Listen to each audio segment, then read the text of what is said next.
morning. Parang napasarap, parang tulog pa. Good morning po mga kapatid. Yan, good morning. Magandang isang super blessed na umaga po sa ating lahat. Amen. Sino po dito yun nahirapang bumangon? Naligo po ba ang lahat?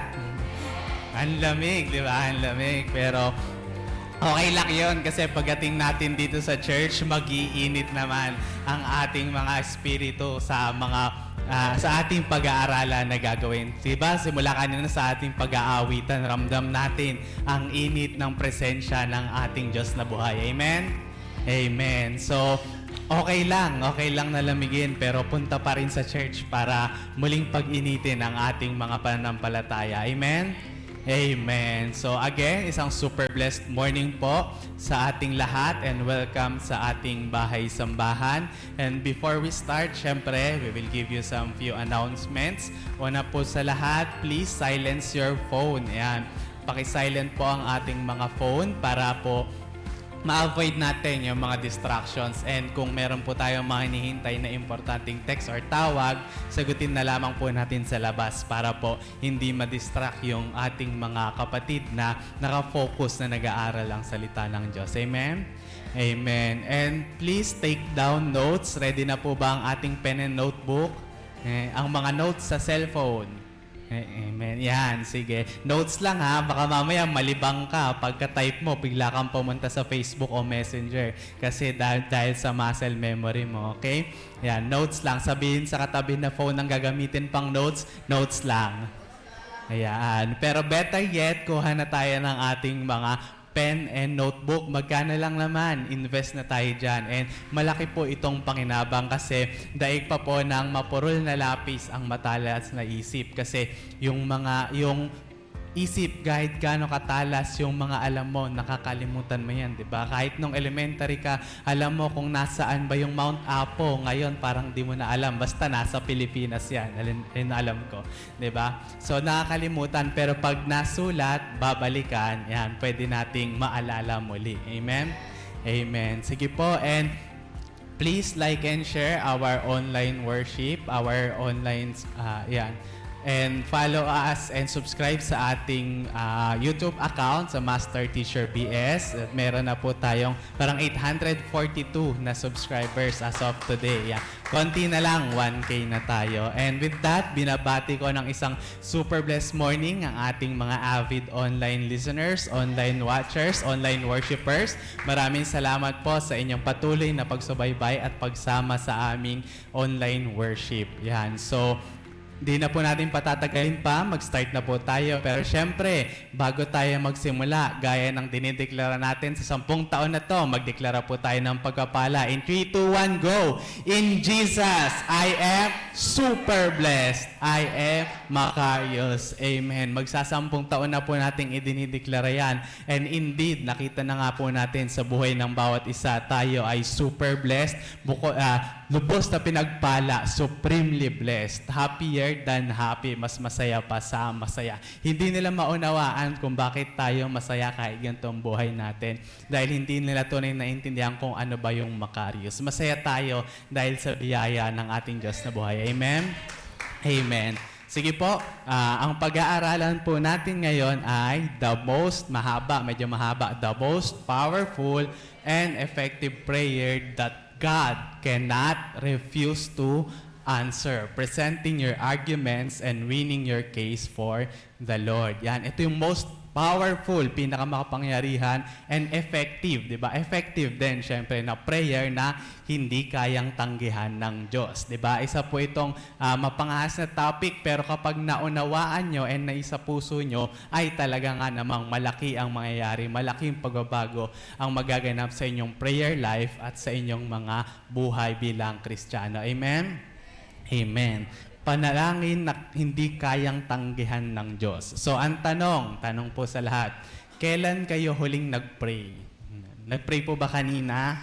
Amen. Pero, kailan yung huling beses na nag-pray ka that you really mean the prayer? Yung talagang panalangin na nakikipag-usap ka sa Diyos. Amen? Well, kung kanina lang or kung ngayon lang, good for you. Pero kasi merong iba, aminin man natin sa hindi, dahil sobrang generic na ng prayer natin or yun at yun lang din paulit-ulit, di ba?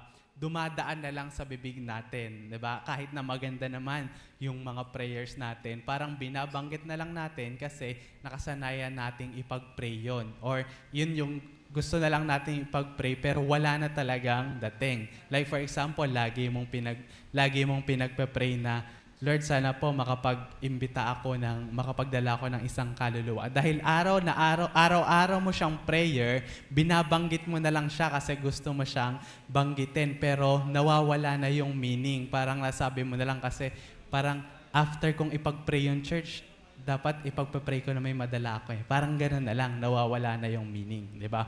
So, ayusin po natin iyon. Always mean what you pray, hindi yung dumadaan lang, nababanggit mo lang. Yan.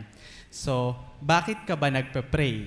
Di ba? Siyempre, number one, meron kang hinihiling. Amen? Meron kang hinihingi sa ating Diyos na buhay. Pero siyempre, may mga prayers din na nagbibigay lang tayo ng thanksgiving. Nagpapasalamat tayo kasi binigay ng Diyos yung mga pinapanalangin natin and binigyan tayo ng biyaya ng Diyos na kahit hindi naman natin pinagpa-pray. So, yan.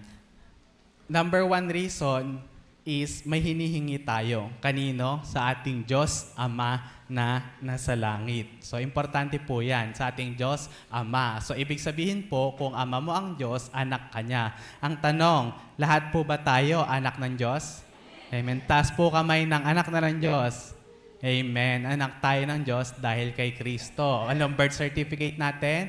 John 1:12. Yan. Lahat ng mga nanampalatay at tumanggap ay binigyan ng karapatang maging anak ng Diyos. So, kung anak ka ng Diyos, di ba, makakatawag ka sa ating Ama. So, lahat tayo may pinagpe-pray. Amen? Be it prayer para sa family mo, di ba? Prayer para sa anak mo, prayer para sa negosyo mo, prayer para sa pag-aaral mo or sa mga plano mo. Lahat tayo. Marami na rin tayong prayers na ibinigay na ng Diyos. Amen? Siguro naman sa iyong buhay, di ba? Marami nang naibigay na prayers natin si Lord. Amen? Pero marami din tayong mga hindi pinag-pray na ibinigay pa rin ng Diyos sa atin. Amen?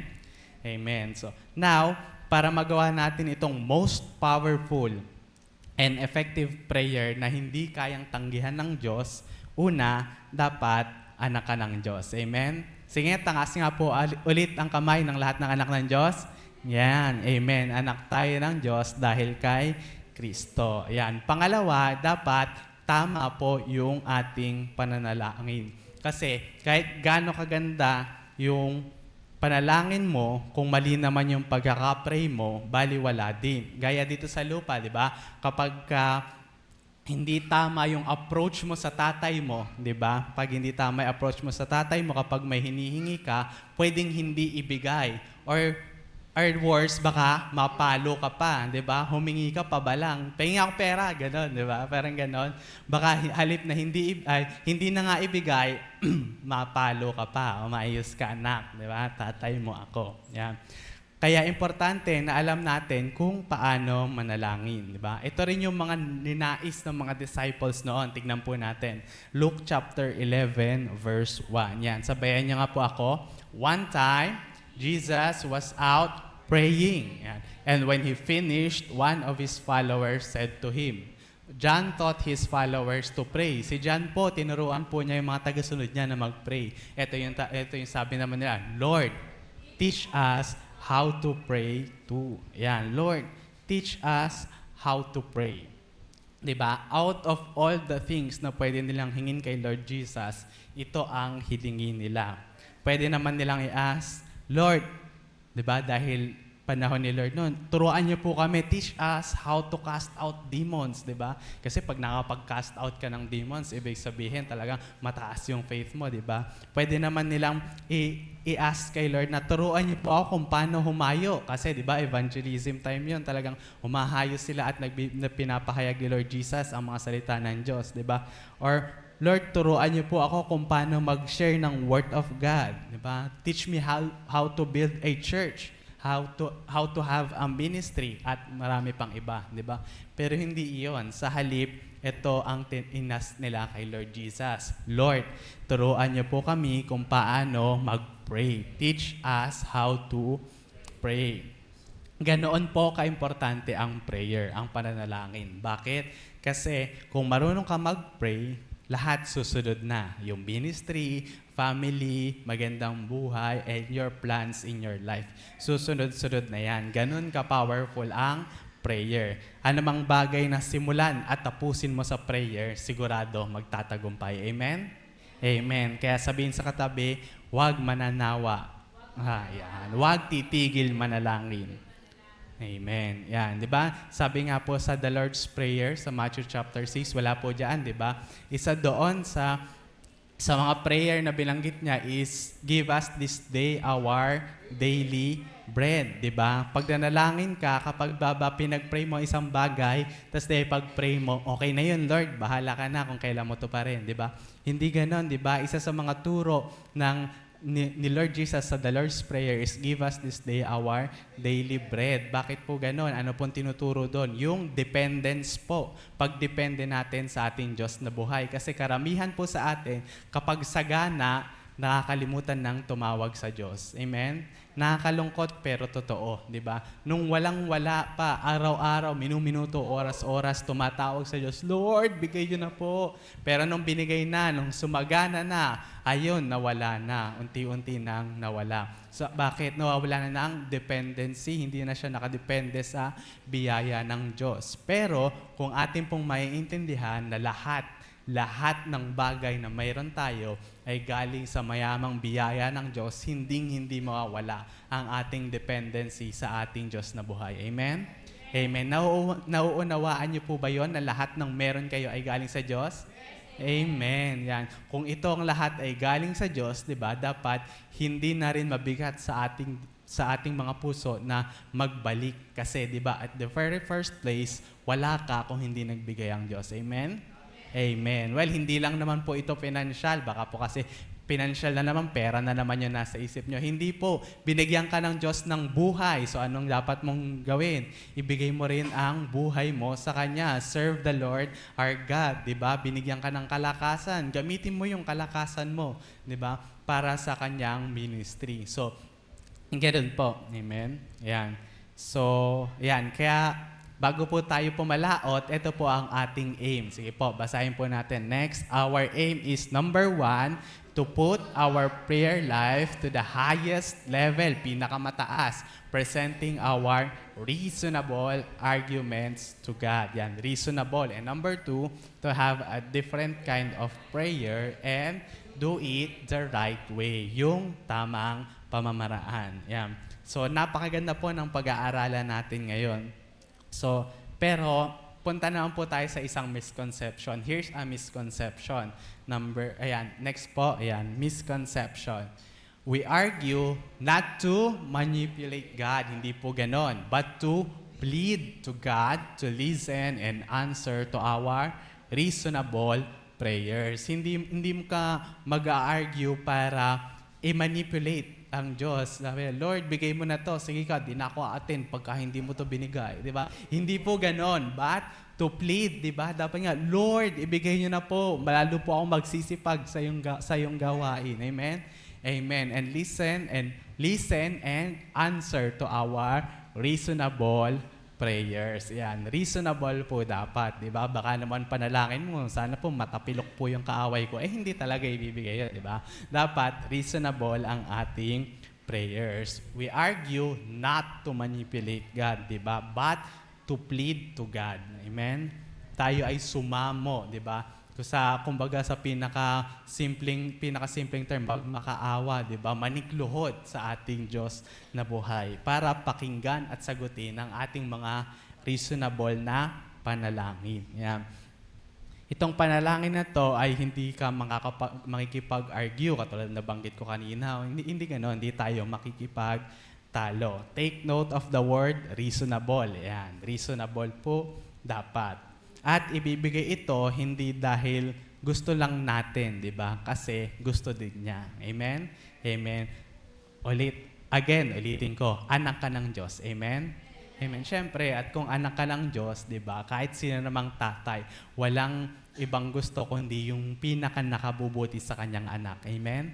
Amen. So, kung gusto mo yan at makakabuti sa'yo, ibibigay yan ng Diyos. Hindi lang dahil gusto mo, kundi dahil gusto din niya. Diba? Classic example po nito is si Abraham. Diba? Next po, ayan. Si Abraham, yung sa Sodom and Gomorrah, 'di ba? Nakipag-argue siya na iligtas ang Sodom and Gomorrah sa chapter 18 po to. Parang nakipagtawaran siya sa Diyos, 'di ba? Kasi corrupt na, sobrang na yung Sodom and Gomorrah, kaya gugunawin na ito. Pero sa Abraham, nakipag-argue siya, nag-plead siya sa Diyos. Sabi niya po sa verse 23 in chapter 18, Abraham approached him and said, "Will you destroy both innocent and guilty alike?" Sabi niya, gugunawin niyo po ba ang Sodom at Gomorrah at madadamay lahat, yung innocent pati guilty? 'Di ba? Tapos sabi niya, nakipagtawaran siya, 'di ba? Sabi niya, paano po pagka meron akong nakitang 50 na matuwid, 50 na matuwid, gugunawin niyo po ba? Sabi, sige, kapag merong 50 na matuwid, sige, hindi natin gugunawin ang Sodom at Gomorrah. Tapos sabi niya, tumawad pa siya ulit. Sabi niya, God, paano po pag kulang ng 5? So 45 na lang. Sabi niya, sige, hindi ko gugunawin. Paano po pag 40? Sige, hindi. Kulang pa rin. Pag 30 po, 30, di ba? Sige, hindi. Alang-alang sa 30. Sa 20, hindi pa rin. Sa 10 po, sige, hindi. Pero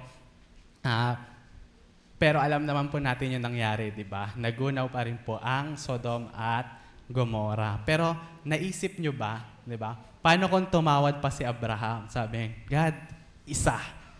Di ba? Kahit isa lang po. Pwede po ba? Di ba? So, it could have been a different story. Pero, ayan na, nangyari na, tapos na. So, let us just learn from what the Bible said. Doong nakipagtawaran, nakipag-argue si Abraham sa ating Diyos na buhay. Yan. Sino po dito yung magaling makipagtawaran? Yan. Uso pa ba yung tawaran ngayon dito? O puro Shopee na lang ngayon kasi, kaya wala nang tawad-tawad, di ba? Magkano ito? 500. Baka naman pwedeng 100 na lang. 100! Pati yung tindera sa kabilang kanto, napalingon sa'yo Todo naman yung tawad mo, di ba? Well, kidding aside, kung align naman po sa kalooban ng Diyos, mga panalangin mo, makipagtawaran ka, di ba? Makipag-argue ka sa ating Diyos na buhay. Amen? Amen. After all, kung align nga ito sa kalooban ng Diyos, ibibigay ito sa'yo. Amen? Amen. Sige, sabihin mo, Lord, mula po next Sunday, yan, 10th anniversary. Next Sunday, 10th anniversary po natin. Okay po ba kayo? Are you excited? Amen. Sige, pumalakpak nga po lahat ng excited. Amen. Sige nga, kung excited, ano po yung theme? Unstoppable Momentum. Keep moving and do what you do best. Yan. Unstoppable Momentum. Tuloy-tuloy. Walang ang humarang giba. Di ba? Amen. Tuloy-tuloy. Harangin ka ng kaaway, giba. Di ba? Unstoppable ang ating momentum. Keep moving, galaw-galaw, and do what you do best. And I hope and pray, isa sa mga best na kaya natin gawin is yung manalangin para sa ating church. Amen? Amen. Yan. Para sa bawat isa. Amen? Yan. So, next Sunday, sabi niya, Lord, next Sunday, total 10th anniversary naman po Yung prayer ko, a-attend ako 52 Sundays. Yan. Mula November 17 hanggang sa susunod na November. Tutuloy-tuloy po ako. Yan. Bigay niyo lang po yung pinapanalangin niyo. Kung ganun ba yung plead niyo, ibibigay ba ng Diyos? Di ba? Ibibigay kasi maganda di ba? Umulan next Sunday. Nako po, anniversary, hindi ako papatinag. Kahit umulan, nandito, di ba? Next Sunday, okay, nandito. So next Sunday, nako, umulan, magpapasko na. Mamimili muna ako ng regalo, hindi na umattend. Ako, Lord, 51 Sundays, kaya pa yan, 51, di ba? Di ba? Tawad tayo. Hanggang sa naman, Lord, 25 Sundays, di na ako naka-attend, di ba? Pero, ituloy-tuloy mo lang makipag-argue ka, di ba? Itawad mo, di ba? Basta bumawi ka naman, baka naman sabi ka ng sabi, Lord, next Sunday talaga, 50 Sundays, 45 Sundays, baka na umabot ng 1 Sunday, yung anniversary lang na-attendan mo, wag naman ganun. Amen? Amen. Gawin din natin ang part natin. Amen? Amen. Yan. Kung meron kang prayer, makipag-argue ka, di ba? Manghingi ka. Alam niyo po kung ano yung number 1 na reason kung bakit hindi nakukuha ng tao yung mga bagay na gusto niya. Number 1 reason, hindi po to big deal, di ba? Hindi siya humihingi. Amen? Hindi mo nakukuha kasi hindi mo naman pala hinihingi, di ba? Halimbawa, ikaw din, sa tatay mo, gusto mo ng dos, ayaw mo nang manghingi dos. May mabibili pa ba yung dos ngayon? Gusto mo ng 50. Gusto mo ng 50. Hindi ka talaga magkakaroon ng 50 mula sa tatay mo kung hindi ka naman hihingi, di ba? So, wag mo kukunin, bad yun, di ba? Yan. So, next, James chapter 4, verse 2 says, "You desire, but you do not have. So you kill, you covet, but you cannot get what you want. So you quarrel and fight." Nag-aaway-away na. You do not have because you do not ask God. Ayun naman pala. Wala sa'yo kasi hindi mo pala hinihingi. Di ba? Mas maganda po ang salin sa God's Word. Tingnan po natin. James chapter 4 verse 2 next sa God's Word. You want what you don't have, so you commit murder. Yeah. You're determined to have things, but you can't get what you want. You quarrel and fight. Sabayan niyo po ako. You don't have the things you want because you don't pray for them. Ayun pala, kaya hindi natin makuha kasi hindi natin pinag-pray. Yan. Kaya tatanungin ko po kayo ulit. When was the last time na nag-pray kayo ng seryoso, masinsinan, marubdob na pananalangin sa ating Diyos na buhay? Diba? I hope na recent lang yon, kaninang umaga, or kung next week man, bawi tayo sa mga susunod. Amen? Amen. Yan. Sabi pa nila, alam naman ng Diyos lahat ng pangangailangan ko. Alam niya yan, matalino yan. Alam ng Diyos ang lahat. Amen? Well, totoo naman, di ba? Alam ng Diyos yan. Pero sabihin mo pa rin. Tanong, bakit? Tanong niyo po kung bakit. Kasi marami kang kailangan. Amen? Sa isang araw ba, isa lang kailangan mo? Hindi. Marami kang pangailangan. Madalas, kaya feeling natin, hindi sinasagot ng Diyos kasi hindi naman natin sinasabi. Sabi natin, Lord, alam niyo naman po yung mga pangailangan ko. Ikaw na po bahala sa akin. Well, totoo. Alam ng Diyos ang pangailangan mo. Ngayon, binigyan ka ng pagkain. Binigyan ka ng pambayad ng kuryente, pangbaon ng mga anak, pangbayad ng tuition, pandagdag sa negosyo, di ba? Pero nakasimangot ka pa rin. Bakit? Yung sinasabi mo pala kasing kailangan mo, bagong cellphone pala kailangan mo kasi hindi mo na makita kapag ka-video call mo si Kumare, di ba? O kaya hindi mo na maintindihan yung mga online lessons mo. Cellphone pala yung hinihingi mong kailangan, hindi mo binanggit. Ang binigay sa'yo yung mga kailangan mong pangkain, di ba? Kailangan mo po ba ng pagkain? Amen. Binigay ba yung panalangin mo? Ibinigay, di ba? Sabi mo, Lord, alam niyo po yung pangangailangan ko, di ba? Ibinigay naman, di ba? Kailangan bang pangbayad ng kuryente? Ibinigay naman, di ba? So, feeling natin, hindi binibigay kasi hindi natin hiningi specifically, di ba? So, you see, mga kapatid, sinagot ng Diyos ang panalangin mo. Pero, ito yung nakakalungkot. Hindi mo na-appreciate kasi iba yung gusto mo talaga. Hindi mo nakuha yung gusto mo kasi hindi mo nga sinabi because you don't pray for them. You don't have the things you want because you don't pray for them. Diba? Kaya kung may ipagpa-pray ka lang din naman, sabihin mo na, diba? Be specific kasi baka mamaya hingi ka ng sasakyan. Yan, binigyan ka ng Diyos ng bike. Nakasimangot ka pa rin, di ba? Kasi Lord, yung aircon naman sana, sabihin mo, di ba? Gusto ko po ng sasakyan, gusto ko po ng MPV na puti, yung Toyota Zenix, di ba? Yung brand new, hybrid, di ba? Ganon. Okay, Lord, kung di naman kalabisan, pengi po ako ng GTR Skyline, di ba? Yung mga luxury na kotse, di ba? Yan, sabihin mo kasi para naman alam ng Diyos kung ano yung unahin niya, di ba? Kung ano ba talaga yung hinihingi mo, sipag-sipag ng anak ko, ah. Gusto daw niya ng iPhone 20, yan. So, 20 na ha, hindi pa ngayon ha, para mahaba pa yung time, para makapag-ipon pa. Gusto daw niya ng iPhone 20 Pro Max, 1 terabyte. Diba? Cash daw niya bibilin. Sipag-sipag ng anak na to. Unstoppable momentum, simula nung 10 years, 11 years, diba? Tuloy-tuloy. Sige, ibigay ko nga. Diba? Amen? Amen. Sabihin natin, diba? Hingin natin. Sabihin mo na kung ano yung gusto mo. Anak ka naman ng Diyos di ba? Amen? Halimbawa, ikaw, nanghingi ka, tayo pahingin pera, binigyan ka ng 5, di ba? Pero gusto mo pala 10 piso, malungkot ka pa rin. Bakit? Hindi mo sinabi. Di ba? 10, tayo pahingin 10, di ba? O, binigyan ka ng 10, ayos, di ba? Ganon. Sabihin mo na, di ba? Kung gusto mo ng bahay na may 2 palapag, Lord, di ba? Gusto kong bahay, may 2nd floor, di ba? May swimming pool, amen, di ba? Lord, gusto ko makatapos ng pag-aaral with flying colors, di ba? Lord, sige, hingin mo, amen? Sabihin mo sa Diyos kung ano ang gusto nyo, amen? Amen. Marami, hindi ko kayang isa-isahin yung mga laman ng puso nyo, pero ito ang good news. Ikaw, mamaya, pwede mong sabihin sa Diyos kung ano yung gusto mo, amen? Amen. Kaya mamaya, early challenge, di ba? Mamayang gabi, or kung anong oras man yung prayer time mo, sabihin mo sa Diyos specifically kung ano yung gusto mo. Amen? Amen. Pero syempre, di ba, hindi naman pagka-pray mo, wala na, tapos na. Hindi naman, di ba? Gagawa ka din naman. Hindi naman pwedeng puri si Lord lang, di ba? Lagi nga napagbibiruan sa mga huddle lang youth. Nag-pray ka na pumasa, di ka naman nag-review. Pwede ba yun? Di ba? Hindi naman ganon. Do your part pa rin. Amen?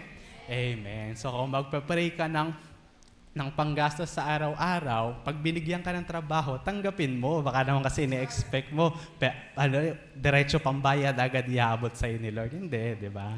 God works in mysterious ways and ways that we cannot comprehend. Pero dahil Diyos ang kumikilos, alam natin, it is the best for us. Amen? Amen. Yan. So, balik na po tayo. Yan pa. Balik na po tayo. Pwede tayong makipag-argue. Amen? Or makipagtalo o tumawag sa Diyos dahil ang Diyos mismo ang nag-imbita. Isaiah chapter 1 verse 18. Silipin po natin. Sabi ng Diyos, come now. O, halika. Parang, halika. Ayan. Let us reason together, says the Lord. Though your sins are like scarlet, they shall be as white as snow. Tingnan niyo po yung contrast from scarlet to snow. Though they are red like crimson, they shall become like wool. Ito po kasi yung number 1 boundary. Number 1 na pumipigil sa mga tao na lumapit sa Diyos. Bakit? Tingin nila, masyado kong makasalanan, hindi ako papakinggan ng Diyos. Kay pastor na lang. Pastor, pa-pray naman kami. Diba? Ganun. Pero pag wala si pastor, kailangan mo na pala. Pwede kang lumapit. Sabihin, pwede kang lumapit. Diba? Amen. Itong verse po na ito ay challenge ng Diyos. Ang Diyos ang nagsabi, come now. Sabi, halika. Let us reason together. Usap tayo, di ba? Kahit na makasalanan ka, kahit gaano pa kapula yung kasalanan mo, sige, labahan natin, gawin nating puting-puti, di ba? Gamit yung pinakamatibay na na panglinis, di ba? Ang dugo ni Kristo. Amen. Linis lahat ng kasalanan mo niyan. From day 1 hanggang sa mga susunod. Past, present, future, di ba? Linis na yan. Okay na, malinis na. Maputi na yung damit natin. Pwede na tayong lumapit kay Mayor. Hindi na sira-sira, di ba? Wala na tayong kasalanan. Nahugasan na ng dugo ni Kristo. Pwede na tayong lumapit sa ating Diyos na buhay. Amen? Amen. Yan, sapagkat yung mga anak ng Diyos, the people of God during this time, ito po, yung mga Israelites, they have been wounded by corruption. Diba? Wala na sila. They are very sad. They need cleansing. Diba? They need repentance kasi hindi na sila naririnig ng Diyos. Diba? Naranasan nyo na ba yun? Yung parang hindi ka naririnig ng Diyos. Amen. Lord, tawag ako ng tawag sa'yo. Parang hindi mo dinidinig yung mga panalangin ko. Naranasan nyo ba yun? Diba? May mga time na ganon. So, if you feel the same way, ito po ang panawagan ng Diyos. Come, halika. Let us reason together, says the Lord. Usap tayo. Diba? Yan. So, pwede mong gamitin ang prayer na ito para mas magandang yung argumento or panalangin sa Diyos, regardless kung karapat-dapat ka ba or hindi. Bakit? Sino po ba dito ang pakiramdam nila ay hindi karapat-dapat na tumawag sa ating Diyos? Di ba? Well, sa totoo naman, hindi tayo karapat-dapat kung tayo lang, di ba? Kung ikaw lang, di ba? Pero dahil kay Kristo Jesus, yan, our perfecter and our ambassador, di ba? Sa ating Diyos na buhay, pwede na tayo. Siya po ang ating katuwiran. Jesus is our righteousness in front of our Father God. Amen? Amen. So, wala pong hindi karapat-dapat basta nasa Kanya si Kristo. Amen? Amen. So, sino po ba dito ang tumanggap na kay Kristo bilang Panginoon at tagapagligtas? Amen. So, yung iba po, sige po, malakpak naman po yung tumanggap na kay Kristo bilang Panginoon at tagapagligtas. Amen. Kung tinanggap mo si Kristo bilang Panginoon at tagapagligtas, nasa puso mo na siya. Siya ang ating katuwiran sa harap ng Diyos. So, pwede na tayong lumapit. Sabihin sa katabi, pwede na tayong lumapit. Ayan. Pwede na tayong lumapit sa Diyos sa pamamagitan ni Kristo. Amen? Amen. Kaya kung ikaw, sino dito yung ayaw pa rin kapag ka na-assign na mag-pray, di ba? Sister, pray ka daw. Ay, ayoko na, hindi pa ako pwede. Hindi na gano'n, di ba? Karapat-dapat ka na, pwede ka na lumapit sa paanan ng Diyos dahil nasa iyo si Kristo Jesus. Amen? Amen. Dahil kanina, dahil kay Jesus. Amen? Hindi dahil sa iyong sarili, di ba? Yan, wala na dapat ganun, di ba? Unstoppable momentum. So, this 10th year anniversary, pag inassign, tayo. Bakit? Kasi ang kabanalan ni Kristo, ang katuwiran ni Kristo, ang nakikita ng Diyos kapag tayo ang nananalangin. Amen? Amen. Yan.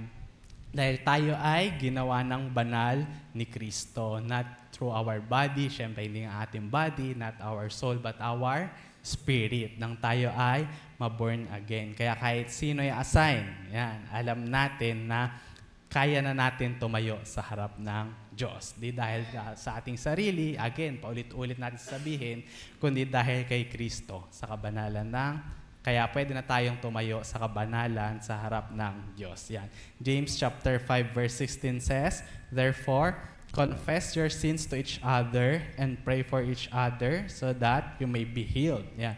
The prayer of a righteous man is powerful and effective. Yan. Effective po kapag ang nanalangin na isang righteous na tao. Amen? At ikaw ba ay righteous na? Well, kung ikaw lang talaga, hindi. Pero ikaw ay pinaging banal dahil kay Kristo na nasa iyong puso. Amen? Amen. At again, dahil si Kristo na ang nakikita ng Diyos, ang ating panalangin is powerful and effective. Amen? Amen. Mas maganda po yung the message. Yan. Make this your common practice. Ito daw yung lagi natin gawin. Confess your sins to each other and pray for each other so that you can live together whole and healed. Yan. The prayer of a person living right with God is something powerful and to be reckoned with. Yan. Kung namumuhay ka ng tama kasama ang ating Diyos, powerful ang iyong prayers and it is something to be reckoned with, di ba? Pag sabing record, naka-count, nasusuma, di ba? Naka-count, counted. Kaya kapag nanalangin ang matuwid, by extension yung anak ng Diyos dahil meron ng Kristo, counted sa Diyos. Amen? Sabihin sa katabi, counted ang prayers mo. Yan. Sa kabila naman, counted ang prayers mo. Yan. So, kung counted ang prayers mo, pray ka lang. Amen? Amen. So what is the requirement for a powerful prayer? Sabi dyan, living right with God. Diba? Righteousness, sa Tagalog, matuwid. Diba? From the word, yung right, yung katuwiran. Yan, katuwiran po natin. So paano naging matuwid? Sa pamamagitan ni Kristo. Hindi dahil mabait ka. Diba?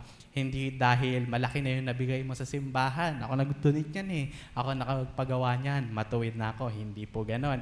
Hindi dahil wala ka namang piniperwisyong tao. Diba? Ako, wala naman akong piniperwisyong tao. Okay na yun. Hindi po ganon. Hindi ka po naging righteous dahil doon. Kundi dahil kay Jesus Christ, our Savior, Perfector, and Righteousness. Amen? Amen. So, hindi dahil sa ating magawa, kasi kung yun yung basehan, ay baka walang makapunta sa langit. Bakit? Kasi ngayon mabait ka, maya-maya, natalsikan ka lang ng tubig ng ulan nang nagdadaang tricycle. Ayan, galit na. Wala na. And alam po natin yan. And in length, tinalakay po yan sa series na Charis, di ba? Ito po ay favor from God. Yan. Kung gusto nyo pong pag-aralan, yung series po na yon, yung about Charis, di ba? The grace and favor of God. Nandun po yon sa ating Master Teacher BS.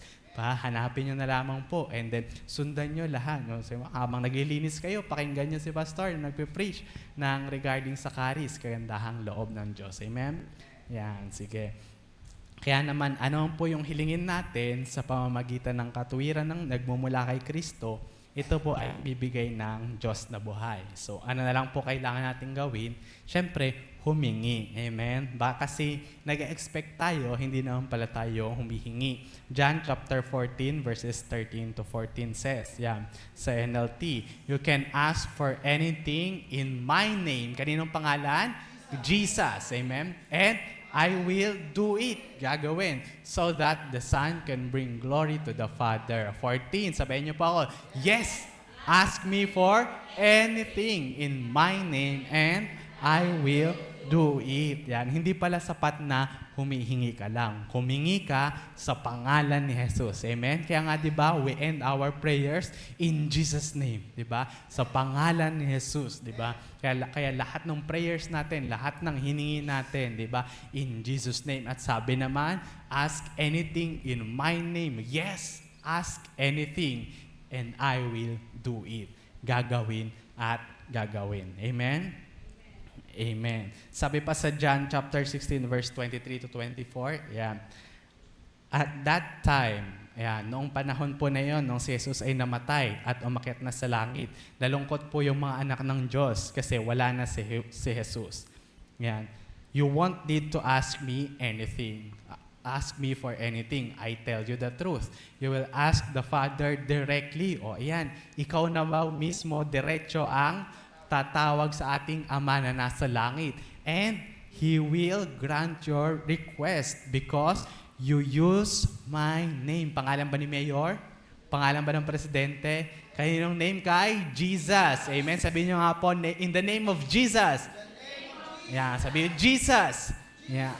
Sa pangalan ni Jesus, napakamapangyarihan po ng pangalan na yan. Yeah. You haven't done this before. Well, hindi pa po nila nagagawa kasi nandun pa si Jesus kasama nila dati. But ask using my name and you will receive and you will have abundant joy. Gusto niyo po ba maging masaya? Amen. So, ano daw po bang kailangan gawin? Ask. Humingi ka in the name of Jesus. Amen? Amen. So, here is our proposition. Next po. Every Christian can present their reasons and win their cases before God. Yeah. So ang proposition po natin, lahat ng anak ng Diyos, lahat daw ng Christian, by extension mga anak ng Diyos, kayang magbigay ng rason para manalo sa harap ng Diyos. Yeah. At meron po tayong 7 ways, 7 po, to present ourselves in prayer at ibibigay ko lang po muna yung number 1, di ba? Number 1, next po, reasonable argument to win your case before God. Number 1, ano po yon? Build your reasons based on God's Word. Yan, sa mga salita ng Diyos. Gamitin po natin ang kanyang mga salita, di ba? Lahat ng prayer mo, i-base mo lahat sa mga nabasa mo sa Bible. Mas makapangyarihan po yan. Amen? Madami po ba tayong nabasang Word of God? Amen. So kung konti pa lang, okay lang, at least merong konti, di ba? Pero kung wala pa, John 3:16 pa rin ang prayers natin, dagdagan natin. Sabihin sa katabi, dagdagan natin.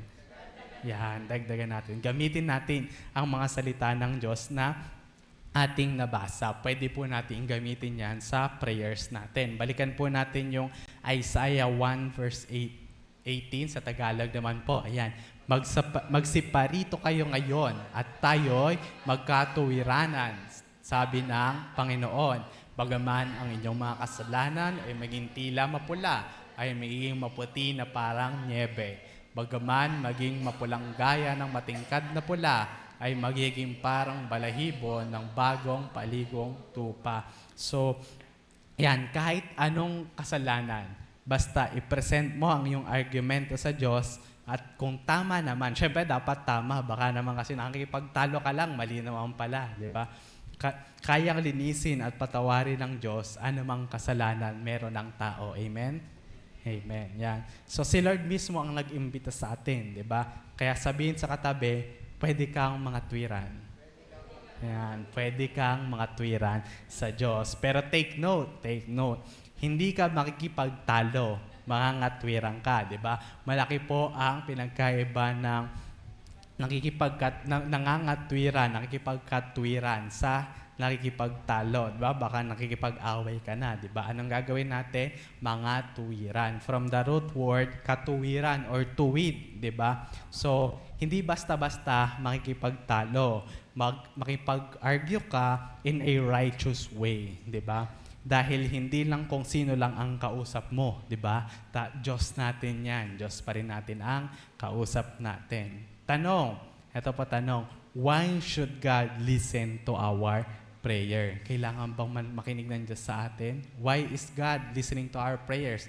Ang sagot po natin is, God wants to hear you because He wants to help you. Gusto kanyang tulungan. Jeremiah chapter 33 verse 3. Ayan po sa baba. Call to me and I will answer you. Ipapasagot ba sa answering machine? Sa sekretarya? Hindi, di ba? I will answer you. Siya mismo ang sasagot sa'yo, di ba? And show you great and mighty things which you do not know. Well, yung mga great and mighty things po na yan, na hindi mo alam, talagang maraming ganyan. Maraming hindi mo alam na kaya palang gawin ng Diyos hanggat gawin niya ito sa buhay mo. Amen? Amen. Hanggat mabasa mo sa Biblia na kaya pala yun ng Diyos. Amen? Amen. Tumawag lang tayo lagi sa ating Diyos na buhay. At iyon ang pangako. Siya ay tatawag because He wants to help you. Diba? Number 1 naman na laman ng panalangin natin. Diba? Yung mga hiling talaga natin. Yes, merong adoration, merong pagbibigay puri sa ating Diyos, meron ding panghingi ng tawad, pasasalamat, pero nandun din ang ating mga hiling. And God will listen because God wants to help you. Amen?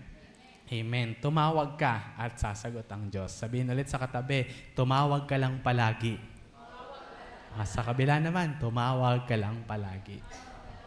Ayan. Tawag lang tayo palagi. Bakit? Dahil kaya natin tumawag. Amen? So bakit nga ba tayo nakipagkatuwiranan sa Diyos? Diba?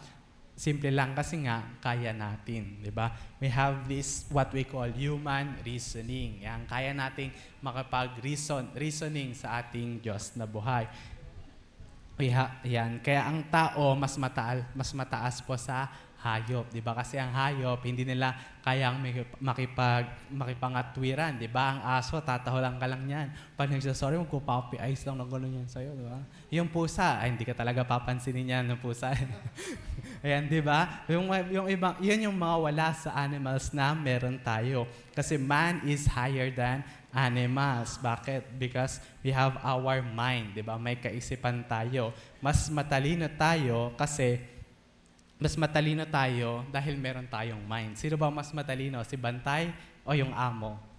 Yung amo, di ba? Baka may sumagot si Bantay. Nako, yan, yung amo, di ba? And because of that, animals don't have the ability to argue. Unang-una, hindi naman nila kayang makapagsalita. Ikaw, kaya mo. Let us look at the diagram. Alam na po natin to. Tayo po ay binubuo ng 3 bahagi, di ba? From day 1, alam na natin to. Spirit, soul, and body. And sa soul part po, nandun po ang ating mind, emotion, and will. Yan, mind, will, and emotion. Diba? Nandoon po yun. Yun po yung wala sa mga hayop. Kaya, and meron din po tayong spirit. Yan, dahil dati, kung patay ang spirit natin, hindi talaga tayo makakonekta. Pero dahil anak na tayo ng Diyos, na born again tayo, nabuhay na uli ang ating mga patay na spirito, makakakonekta na tayo, makakatawag na tayo sa Diyos ng buhay. Sige po, palakpakan po natin ang Diyos. The moment that you have been born again, yan, nagkaroon ka ng ability to communicate kasi buhay na ang iyong spirit, di ba? Pwede na tayong makipag-usap, makipag-argue, makipag-reasoning sa spirit ng ating Diyos Ama. Yan. Kaya balikan po natin yung key verse natin, Isaiah 1:18. Come now, let us reason together, says the Lord. Though your sins are like scarlet, they shall be as white as snow. Though they are red like crimson, they shall become wool. Halika na, let us reason together. And kung sisilipin po natin yung let us reason together. Reason together sa original na salin po sa teksto na pagkakagamit nito. Yan. Next po, yan. In Hebrew, it means yakak. Yakak. Or to argue and decide. Diba? Mag-argue kayo and decide. Huwag niyo pong kalimutin nasa dulo. Together. Diba? Parehas kayo. Magde-decide kayo together. Hindi yung, Lord, gusto ko po dito, bigay mo to Hindi ganon. Parang ikaw ba yung may final say, di ba? Nag-reason out kayo. Lord, pengin naman po ako nito. Kailangan ko po nito. Sabi niyo, okay ba yan? Maganda ba para sa yan? Approve, ibibigay ko. Amen?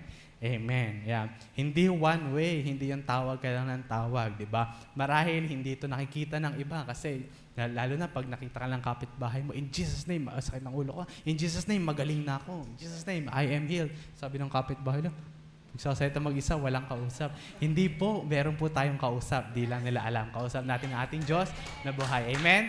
Sige po, palakpakan po natin ang Diyos. Amen. Amen. Let us reason together, di ba? Hindi lang ikaw ang nagsasalita, hindi lang din naman ang Diyos nagsasalita. Baka sinisigawan ka na kung ano-anong verse na yung pumapasok sa tenga mo, wala ka pa rin. Ha? Diba? Yan. Salitan kayo. Kasi baka mamaya, kapag ang sabi ni Lord, wait, ayaw mo nang makinig, di na umatin kasi di agad binigay. Hindi. Reason together, di ba? Ikaw at ang Diyos, parehas kayo. Amen? Amen. Ayan. So now look at this. Not that God can be found wrong. Ayan. Ayan po, bakit tayo nakikipag-argue? Di ba? Not that God can be found wrong, but rather God can be proven right. Amen? Amen. Ganyan po talaga yung case madalas. Bakit? Hindi kasi natin abot yung kaisipan ng Diyos. Amen? Lagi nating, akala na lang natin, para yatang favorite akong hindi sagutin ni Lord. Parang favorite akong hindi pakinggan ng Diyos. Diba?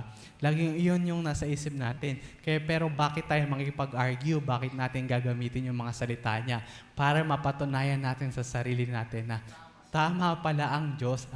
Makulit lang pala ako. Nagtatampo lang pala ako kasi hindi binigay. Tama pala ang Diyos. Amen?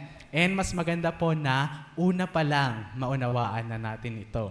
Diba? Kaysa naman nagtampo ka, 2 years pa pala bago makita yung rason kung bakit hindi ibinigay. Bumitaw ka na pala. Sayang. Nakita mo sana yung magandang plano ng Diyos para sa iyo. Amen? Amen. Marami tayong hiningi sa Diyos, pero minsan ang tagal, di ba? So akala natin, wala na. Kaya, anong ginawa natin? Hindi na natin hiningi. Tumigil na tayo na mag-pray. And ano po yung nangyayari pag tumigil tayo mag-pray, di ba? Hindi na rin tayo kumikilos para sa prayer natin. Amen? Amen. Kasi di ba, kapag nag-pray ka, hindi lang naman sa Diyos lahat. Di ba? Lord, nagsimba naman po ako ng Sunday, di na ako nakapag-review. Tulungan niyo po akong pumasa. Di ba hindi? Gawin niyo pa rin yung part mo, di ba? Kung ang prayer mo ay magkaroon ng magandang buhay, ng macarious and super blessed life, hindi ka naman tutunga nga lang pag uwi mo sa bahay. Amen? Siyempre, kikilos ka rin, di ba? Amen? Amen. So, yun din yung nangyayari, di ba? Kapag nagpa-pray tayo, na-motivate tayo, di ba? Prayer natin kay Lord pumasa sa exam. Mag-review tayo ng mabuti, di ba? Pero ang nangyayari kasi minsan, pag feeling natin hindi na binibigay ng Diyos, tumitigil na tayo. Kaya tumitigil na rin tayong gawin yung part natin para makuha natin. Pero sayang naman, di ba? Sayang naman. Humakbang ka na lang sana ng 2 hakbang, ibinigay na. Nakita mo na kung paano mo makuha. Huminto ka pa. Sayang. Amen? Kaya sabihin sa katabi, huwag titigil manalangin. Amen. God has His perfect timing. Amen? Naniniwala po ba kayong perfecto ang timing ng Diyos? Amen. So bakit nalulungkot pag wala pa? Well, hindi naman natin may iwasang malungkot kasi natural human tendency yon. Pero balik lang tayo lagi. Balik lang tayo lagi doon. Perfecto ang timing ng ating Diyos na buhay. Amen? Sige po, palakpakan po natin ang Diyos. Yan.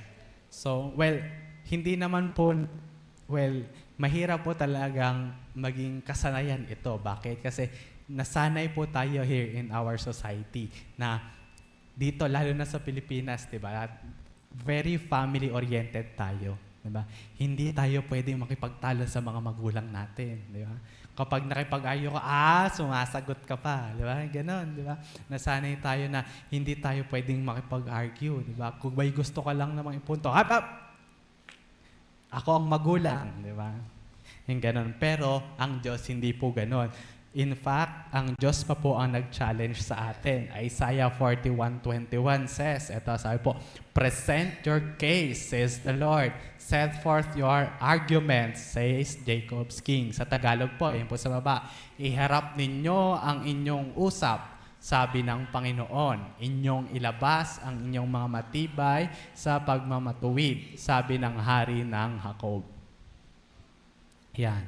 So, present mo yung arguments nyo. Diba? Para kang isang abogado. Makipag-argue ka, i-present mo yung lahat ng ebidensya mo. Diba? Next po, yan. Ganito po yung mga lawyers. Diba? Ang mga abogado, they present their case. Diba? And win it by arguing with reasonable evidences. Ebidensya ang labanan. Pag wala kang ebidensya, talo ka, di ba? Hindi lang basta-basta arguments ang ginagawa nila. This is based on the law, di ba? Hindi lang kung ano yung pumasok sa isip nila na pag may trial sila, pag may hearing, kung ano na lang pumasok, kung ano na sabihin, kaka-counterin ko na lang. Hindi po ganoon. Meron silang group of researchers, di ba? Hindi lang yung lawyer mismo. Meron siyang mga kasama na nag-research ng mga citations, ng mga legal precedents, di ba? Ng mga legal basis, nag-research sila. Binabasa nila ang law, word for word. At sinasapuso nila ito. So when time comes that they need it, masite nila yung provisions ng batas sa mga judges during court hearings. Yan. At ang final decision po, siyempre, nasa judges pa rin, nasa Supreme Court. Diba? Pero ang judgment nila, hindi po base sa lawyer. Hindi po, ang galing ng abogado na to. Hindi. Base pa rin po sa law. Base pa rin po sa batas, sa nasusulat. Amen? Amen. So, hindi po based sa law. It is based on the letters of the law. Diba? They also use precedents. Diba? Pag sinabi po natin precedents, hindi po president. Ayan. Precedents po. Ito po yung mga past court rulings. Diba? May ganitong kaso dati, ganito yung nangyari. So, ito na yung susundin natin. Kung ganito yung nangyari nakaraan, sinesearch din po nila yan. Ganun po kalalim ang kanilang pag-aaralan. Your Honor, based po sa rulings dati, sa kaso ng ganito versus ganyan. Yan. Ganito po yung ginawa. So, dapat ang aking client will be found not guilty. Yan. So, bakit ko po sinabi yung mga yon? Ganon din po kasi tayo. Amen? Dapat para tayong mga lawyers, be a good student. Diba? Kung paano nila binabasa word for word yung mga legal provisions. Ganon din po tayo dapat. Basahin natin word for word ang ating Bible, ang ating libro ng buhay. Amen? Amen. Sige po, balakpakan po natin ang Diyos. Amen. Bakit? Kasi nandun yung pangako. Sabi nga sa journal kanina, di ba? Yung sigurado, di ba? Hindi nagbabago ang salita ng Diyos. Di ba? Ang kanyang mga pangako. Kaya panghawakan natin. Amen? Gumamit din tayo ng mga presidents. Lord, ginawa niyo po ito kay Abraham. Ginawa niyo po ito kay Job. Ginawa niyo po ito sa mga tapat sa iyo nung dati. Alam ko po, gagawin niyo rin po ito sa akin. Amen? Amen. Di ba? Gamitin din natin yan. Lord, pinangako mo to sa anak mo. Anak mo rin ako. Alam ko, pwede kong kunin ang pangako na to. Amen? Lord, sabi mo, mayaman na ako. Mayaman na ako. Amen? Magaling na ako. Magaling na ako. Super blessed ako. Super blessed ako indeed. Amen? Amen. Kayo po ba ay Macarius, super blessed? Nakita niyo po ba yun sa Bible? Amen. Diba? Nabasa natin sa John. John ba yun? John lang sa New Testament. Hindi. Luke 11:28, diba? But blessed, Macarius, rather are those who hear the word of God and obey it. Ayan. Nakita natin sa Bible, diba? Sa salita ng Diyos. Kaya gamitin natin ang salita ng Diyos kapag nagpe-pray tayo. Amen. Madami po ba tayong alam na pangako ng Diyos? Amen. So hugutin mo kapag nagdadasal ka, Lord God, di ko na po alam mangyayari sa future ko, pero sabi niyo po sa Jeremiah 29:11, may maganda kang plano para sa future ko. Amen? Yan. Sabi niyo po sa 1 Peter 2:24, magaling na po ako. Magaling na po ako. Ayan. Kunin natin, gamitin natin ang law, our Bible, gamitin natin ang salita ng Diyos. Amen? Amen. Yan. May kasabihan pa nga tayo, di ba? Kapag may katwiran, ipaglaban mo, di ba? Pero itinama po ito. Itama naman po natin kasi baka puro ka lang pangatwiran, wala ka naman sa katwiran. So next, ang tama po ay kapag ka nasa katwiran, ipaglaban mo, di ba? Ipaglaban mo kasi baka nakikipag-argue ka, wala ka naman sa katwiran, di ba? May point ka nga, pointless nga lang, di ba?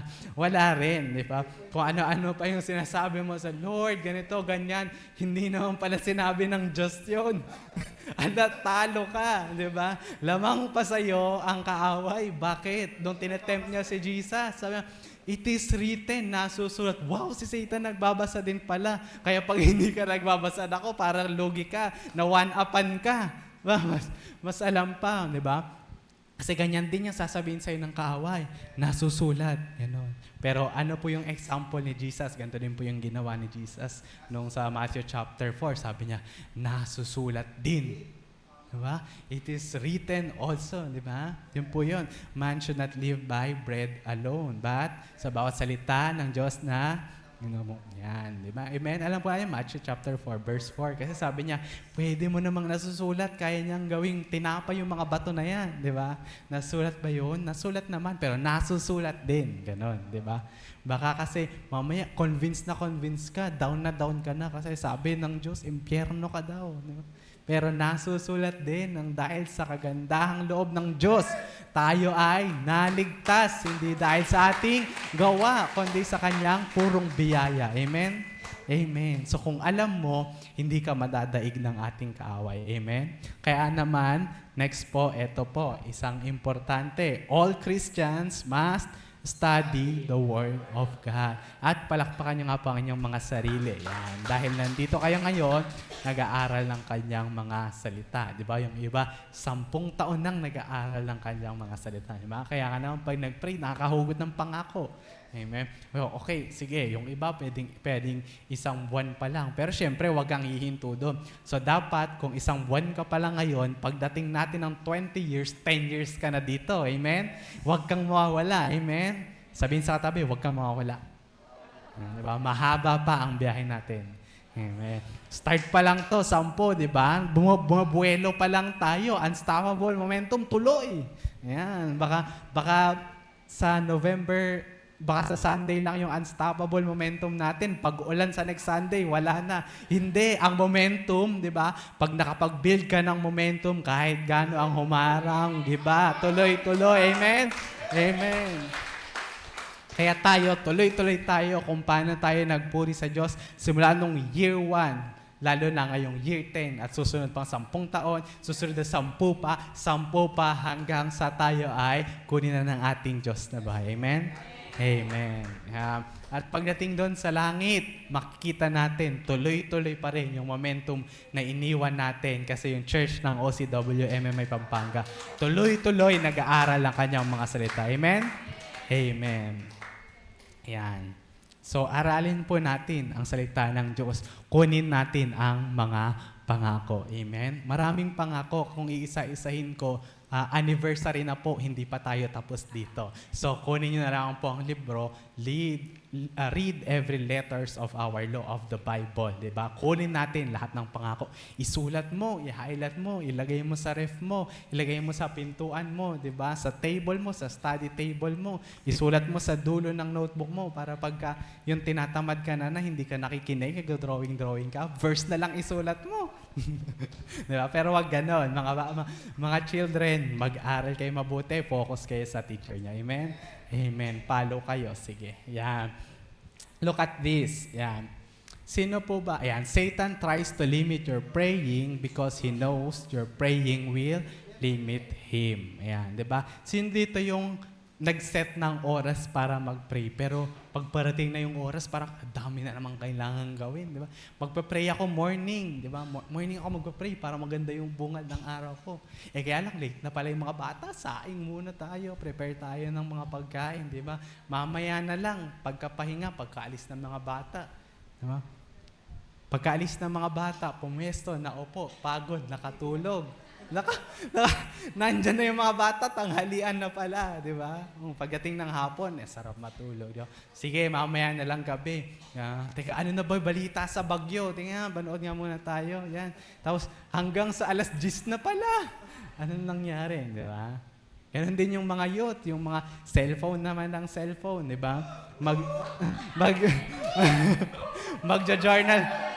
Magja-journal muna ako. Kaya lang, dahil nasa cellphone yung Bible, paghawak, muscle memory, yung logo ng Facebook, yung napindot. Na-scroll. Sige, hindi, nabuksan na yung Bible. Hindi, sa notes, itatype ko muna. Kaya lang, yung messenger, yung napindot, ano ba naman yan? Diba? So, bakit? Well, gawa po yun ng kaaway. Bakit? Nililimitahan ng kaaway ang prayer mo kasi alam niya na yung prayer mo ay ililimit ang kaya niyang gawin sa buhay mo. Amen? Amen. And magalak po kayo kapag sinusubok kayo, di ba? Ilang linggo natin, lagi natin sinasabi, hindi ka iinisin ng kaaway kung wala kang magandang gagawin. Amen? Kasi kung wala din namang mababago eh. Doon na lang ako magpo-focus, doon sa may magandang gagawin. Sa mga mag-i-invite, sila na lang yung guguluhin ko. Sa mga a-attend na magsusulat, sila na lang yung guguluhin ko, di ba? Sa mga, guluhin ko na lang to, baka pagpalain to ng Diyos kapag sumunod, di ba? Nililimit ni Satan ang praying time mo kasi alam niya na ang isang Christian na prayerful ay isang Christian na powerful. Amen? Amen. Amen. So, kaya sabihin sa katabi, ayawan ang kaaway. Ayawan natin, di ba? Kung pag nag-set tayo ng oras ng pananalangin, manalangin tayo. Amen? Amen. Kung mag-journal tayo, kung nasa cellphone man, ilayo nyo, lagay nyo sa pinakadulo, nakabukod sa home screen nyo, yung notes tsaka yung Bible, di ba? Or better yet, bili na tayo ng ating physical Bible. Amen? Amen. Highlight nyo, kulayan nyo, bilugan nyo, di ba?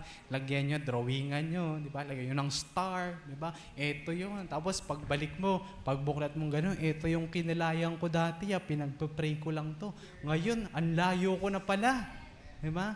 Amen. Ganon. Amen? So, mag-pray lang tayo para maging powerful tayo. Amen? Because a prayerful Christian is a powerful Christian. Amen? Amen. So, tanong, why based on God's Word? Yan, meron pong dalawa. And, ang una po is, because God's Word is never changing, hindi nababago. God's Word is self-fulfilling. Ayan. Ang salita po ng Diyos, hindi nagbabago. Diba? Ang salita niya, doong unang panahon, salita pa rin niya ngayon. Kaya kung sinabi niyang makayos ka dati, makayos ka pa rin ngayon. Kung sinabi niyang magaling ka na, magaling ka na. Kung ano may sinulat sa Biblia, lahat na nakasulat, nandiyan. Amen? Amen. Next po is self-fulfilling. Wala kang kailangan gawin. Harangan man ng sibat, di ba? Ang salita ng Diyos may unstoppable momentum. Mangyayari to, di ba? Ayaw man o hindi, mangyayari to. Gusto kang pagpalain ng Diyos, di ba? Kung umaayaw ka, ayoko ng pagpapala. Hindi, makakamtam mo yan, di ba? Wala naman sigurong aayaw sa pagpapala. Amen? Amen, 'di ba? Lahat kung sinabi ng Diyos na may maganda kang future, syempre mangyayari yan. Pero tandaan, sabi, meron kang magandang today, magandang future, 'di ba? Kaya 'wag maiinip kasi ang future nakabase yan sa timing ng Diyos na buhay. Amen. Amen. And marami pa po na nakapaloob diyan sa ating mga pointers na yan kung bakit kailangan nating gamitin ang salita ng Diyos. Una, it is never changing. Pangalawa, it is self-fulfilling. And kung gusto po nating mas maunawaan itong mga pointers na to, at ituloy po natin yung series na ito hanggang sa last part, di ba? Punta lang po kayo, yan, sa The Master Teacher PS. Yan, meron pong 842 subscribers and as of today, 258 videos. Mamaya, 259 na yan, di ba? Amen. So, ayan. Punta lang po kayo dyan. Punta po kayo sa playlist. Ayun view playlist. Nakikita ko sa dulo. The most powerful and effective prayer God cannot refuse. Pindutin mo lang yan. Nandyan na lahat, di ba? Pakinggan mo. Habang nagwawalis, habang hinihintay yung mga anak, yung mga youth, habang walang ginagawa. Ayan, pakinggan mo. Ang dami, ang dami nating makapakinabang dyan. Amen? Amen. Sige po.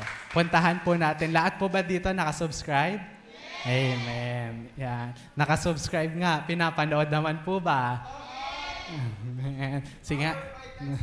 Sige, tingnan natin ngayon kung tataas ba yung watch hours natin, di ba? Ang dami dyan, di ba? Ang dami natin pag napanghihinaan kayo. Ayan. Kesa i-binge watch nyo yung Physical Asha, di ba? Si Pacquiao.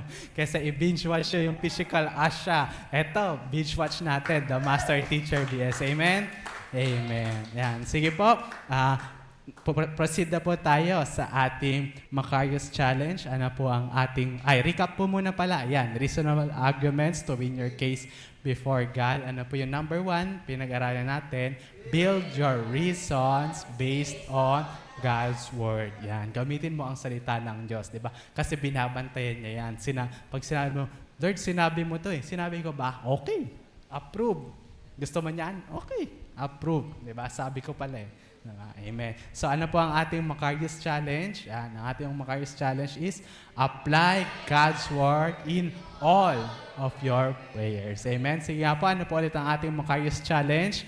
Apply God's words in all your prayers. Isa pa po yung malakas. Apply God's Word in all your prayers. Amen. Sada hindi lang natin nabasa, gawin din natin. At ganoon din, yung mga nababasa nating salita ng Diyos, hindi lang natin nabasa, gawin natin, isa pamuhay natin. Amen? Amen. So let us pray. Hallelujah. Panginoon, maraming salamat po, Panginoon, sa aming mga napag-aralan, Panginoon, Lord God. Lord God, maraming salamat po sa lahat ng iyong paalala, Panginoon, na ang isang prayerful na anak mo ay isang powerful na anak ng Diyos, Panginoon. Lord God, maraming salamat dahil hindi mo na inaalala ang aming mga kasalanan, Panginoon. Kasimputi na kami ng niyebe, Panginoon, dahil sa iyo, Panginoon, na sa aming puso, Panginoon. Kaya nakakatawag kami sa aming Ama, dahil ang katuwiran mo ang nakikita kapag lumalapit kami. Kaya naman po kami directly, pwede na kaming lumapit sa paanan ng kahabagan ng aming Diyos Ama. And Lord God, maraming salamat po, Panginoon, sa iyong mga pangako, Panginoon, sa iyong mga salita na punong-puno ng mga pangako, Panginoon. Nabasa po namin itong mga to, Panginoon, at pinangahawakan po namin ito. Dahil sinabi mo, Panginoon, alam namin na ito'y mangyayari at magaganap para din sa iyong kapurihan, Panginoon. Lord God, maraming salamat, Panginoon. Especially Jesus, maraming salamat, Jesus, sa iyong pangalan, sa iyong makapangyarihang pangalan. Kaya kami nakakalapit, ano man ang hingin namin, in the name of Jesus, ibibigay at mangyayari. And Lord God, tulungan niyo po kami maging patient, Panginoon, sa paghihintay ng iyong perfect timing, Panginoon. Lord God, minsan nalulungkot kami, Panginoon, pero aliwin niyo po kami gamit ang iyong mga salita at iyong mga pangako, Panginoon. Huwag niyo pong hayaan na sumuko kami, Panginoon, sa aming mga panalangin, Panginoon. And Lord God, give us the faith, Panginoon, na harapin ang anuman pong gawa ng kaaway, Panginoon, dahil hindi naman po kami guguluhin ng kaaway kung wala kaming magandang gagawin para sa iyong kaharian, Panginoon. Kaya Lord God, okay lang naguluhin kami ng kaaway, pero panghahawakan namin ang iyong mga salita. Panghahawakan namin yung mga salita, Panginoon. Kaya magpapatuloy-tuloy kami, Panginoon. Lord God, maraming salamat po, Panginoon, sa lahat-lahat, Panginoon, ng kabutihan mo po sa amin, Panginoon. Simula ng pagkabata hanggang ngayon, Panginoon. Simula nung wala pa yung church nito hanggang sa nagkaroon na ng church hanggang sa next Sunday. 10 taon na itong bahay-sambahang ito, Panginoon. Lord God, maraming salamat sa katapatan. Maraming salamat sa mga salita mong hindi nagbabago, Panginoon. Yung pangako mo simula nung day 1, pangahawakan po namin ngayong year 10, Panginoon.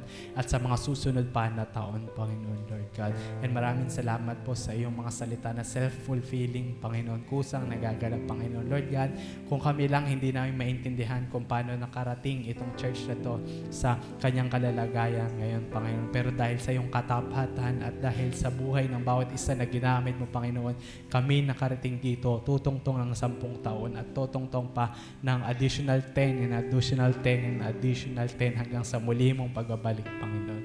Lord God, maraming salamat po sa lahat ng iyong mga salita, Panginoon. And Lord God, tulungan niyo po kami, Panginoon, na gamitin itong mga salita na ito, hindi lamang pang-review, hindi lamang i-share sa aming mga mahal sa buhay, kung hindi gamitin din namin ito sa lahat ng aming mga panalangin. Dahil ang mga panalangin ng isang righteous na tao sa katuwiran ng aming Panginoong Jesus ay powerful and effective. Maraming salamat po, Panginoon. Sa iyo po namin binabalik lahat ng papuri, pasasalamat at pagsamba. In Jesus' name we pray. Everybody will say, Amen and Amen. Ano po ulit ang ating Macarius Challenge?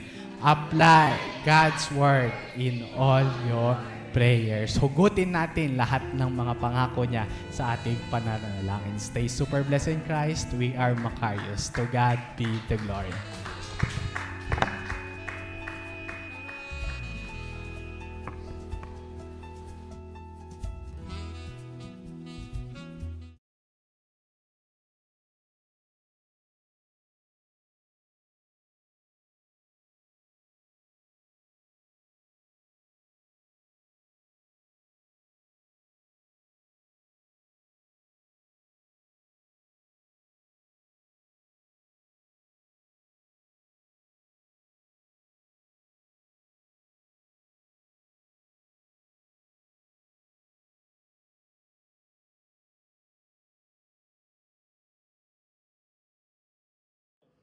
Good day, brothers and sisters! May natutunan po ba tayo sa ating lesson? Kung yes, pakilagay sa ating comment section. At kung nagustuhan mo ang video na ito, marami ka pang makikita. More like sa ating YouTube channel, The Master Teacher TS. Thank you for watching. Stay super blessed and stay Macarius!